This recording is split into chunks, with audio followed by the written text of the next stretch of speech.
Welcome to my presentation on my career path as becoming a foreign correspondent. In this presentation, I will discuss what I feel personally are the advantages of becoming a foreign correspondent, but also rather the challenges and what, as a student, an international student, which I consider myself, we have to work for.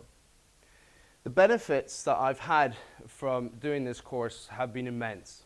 When I first started this course, my goal was to be a journalist, but I didn't have a specific goal. In order to achieve this, I had to understand and research what exactly I wanted to do. The benefits of the course I found were preparing myself of meeting deadlines. Academic theory was very, very important, very vital, especially in the second year of this degree. Working as a unit. As a journalist, day in and day out, you'll be working with thousands, maybe, over a period of 10 years, of journalists, cameramen, editors, producers. So you have to be a people person, in which this degree has really helped me to be able to know how to respect people's boundaries, be able to talk to certain people in different ways, and to ask for help when I need help. And this course has really got me thinking about global issues facing journalism, which is what I want to cover, and my ultimate goal in life is to get a greater understanding of global issues facing journalism. Researching is a very vital point that I've learned on this course, because without research, you don't have a basis of a story. Next slide. Self-assessment. I feel through this course, I've become more motivated, become more ambitious, more confident, a reasonable amount of flair, and the most important part, I think, of becoming a journalist in the 21st century is curiosity. To be curious is to be interested, and to be interested is to be curious. My area of interests. My area of interests are very wide range. Through growing up as a global child in different countries around Africa and the world, I found investigations into different societies and cultures and environments really helped me to understand a certain culture that I was involved in, and was able to let me adapt to that culture. Now, before I came on this degree, I did not have a real sense of what I wanted to achieve, but now I do. And what information I would give to any first-year student would be to understand the field of interest that you're going into. Make connections with professionals, make connections with other students that might be going into the same kind of field. I started about 6 months ago a mentorship program with the Media Diversity Institute. I'll talk a little bit about the Media Diversity Institute and what they do. The Media Diversity Institute is an institute based in London. They are a global institute that work on ethics and responsible journalism within the world. Worldwide, on working with workshops and young journalists and with politicians, which is vitally important, on proper means of educating young journalists of today. My placement experience working with hospice care in Exeter did really show me of a professional attitude that one needs to have when going into an environment as such. To be able to be confident in your abilities and to portray utmost professionalism in the entire placement. Pre-plan, research, and the most important is do. Pre-plan what assignment is going to be coming up, research that assignment, and most importantly, do to the most possible of your ability. Future employment. Professional credibility is very important. So as a first year, my thought of publishing work was the utmost importance. But the work that I published, I didn't necessarily understand or know of the level that the work was at. So now as a second year student, after gaining experience and knowing how journalism works and the core principles of journalism, I now understand professional credibility is utmost important, so that you as a professional in the industry get work, get employment, and you are most respected within the industry. You have to, as a foreign correspondent, which I want to be, you have to cover a wide range of regions. Now, when I mean regions, I mean areas of the globe that you'll have to travel to. You'll have to live, breathe, work journalism. You have to be dedicated. You have to be interested in international and current affairs in order to achieve any slight advantage in this employment. Now, the wages of a typical first graduate into becoming a foreign correspondent would be about £19,000 and could range up after about 5 years' work to about £30,000. And then with experience and know-how and professional credibility, which I'll touch on again, you could earn up most to £100,000 to £150,000. Next slide, future work partners. Now, as a foreign correspondent, I'll be working with a number of resources that will be available to me. Producers, editors, camera operators, I'll be working out within the field. So I will have to be able to know, in case anything happens to a cameraman, to a producer, to an editor, how to do all these things. Now, being a foreign correspondent is not always covering political stories. It's covering war and conflict, which I am very interested in. So in case of an emergency, you have to know exactly what you have to do. You have to know first aid, and you have to have life insurance. So making sure all these important aspects of becoming a foreign correspondent are achieved is you have to know how to be able to use the technology that you have on hand to be able to produce a story. The reason you are out there covering a story is because you are a foreign correspondent and you're being paid to do so. So no matter what challenges you do face, you have to produce the story at the end of the day. You'll have to work with chief editors, you'll have to work with head of international departments, you'll have to work with photojournalists, and you'll have to work with sourcing agencies. Now, photojournalists are mostly freelance. When working as a foreign correspondent in the country that you'll be dedicated to, you'll have to be able to make connections, know the local language, and language is important. My language is French. I have a high standard of French, and it will help me in my aim to try and conquer African journalism and foreign correspondency. Improvements needed. I need to improve my technical capabilities because nowadays a video journalist is what is being hired.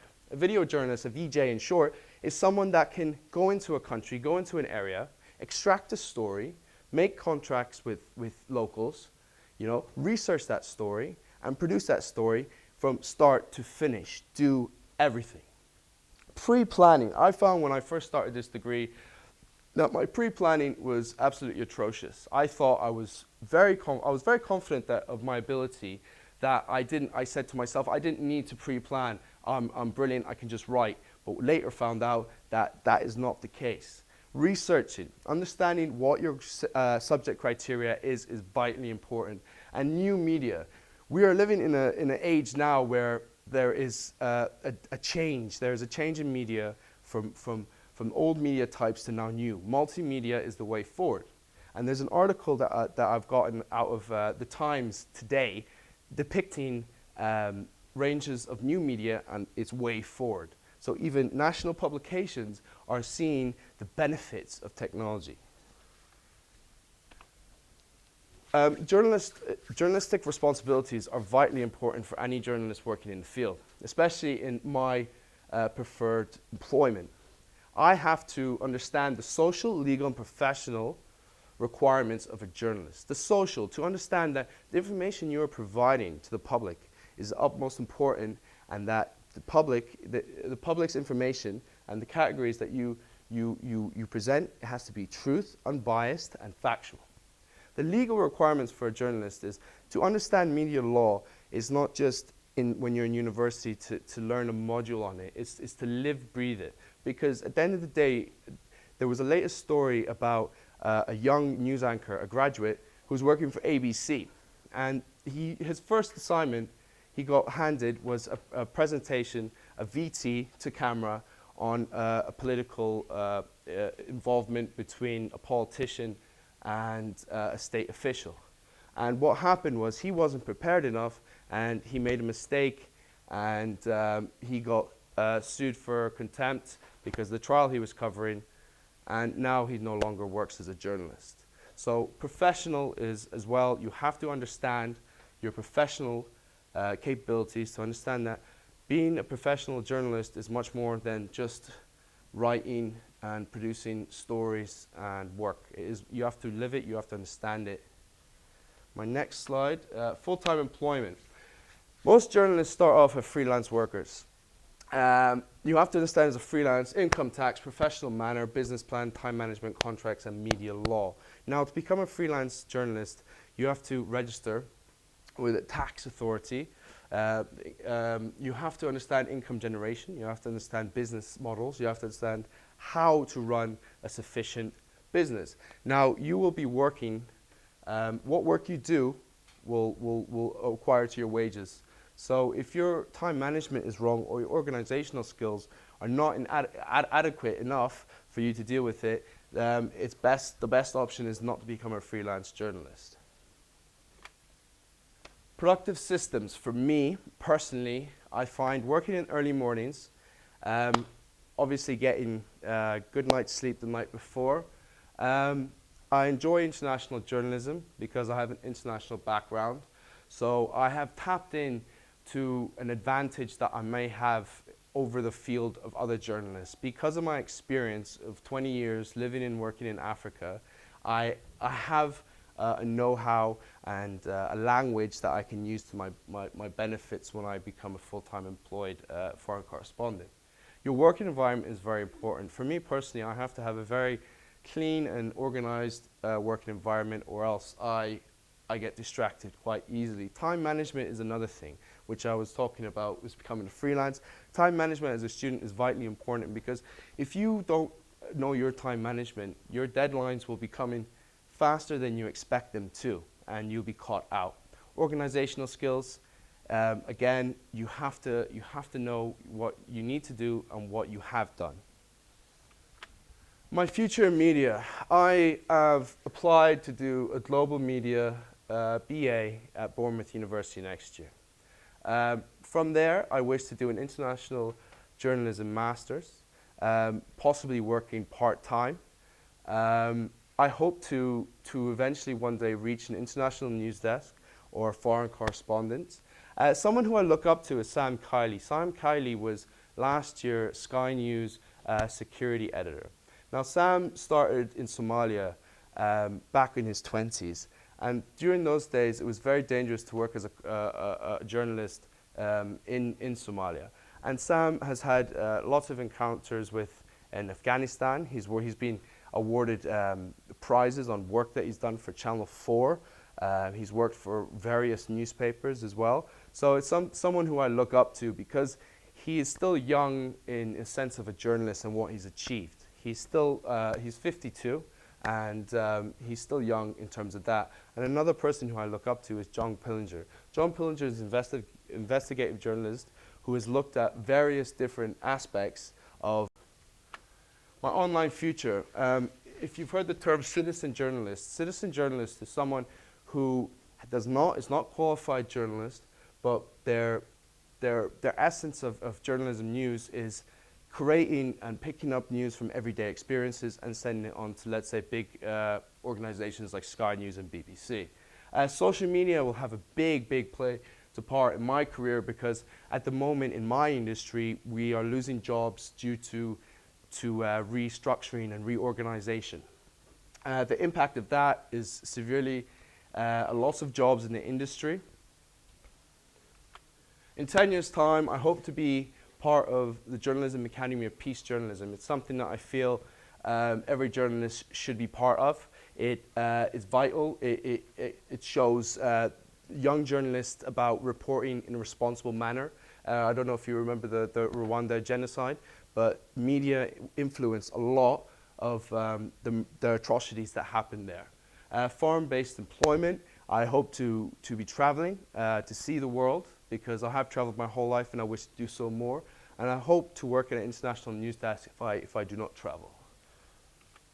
Those are my references for all the information that I provided today. I hope you've enjoyed my presentation, and thank you very much.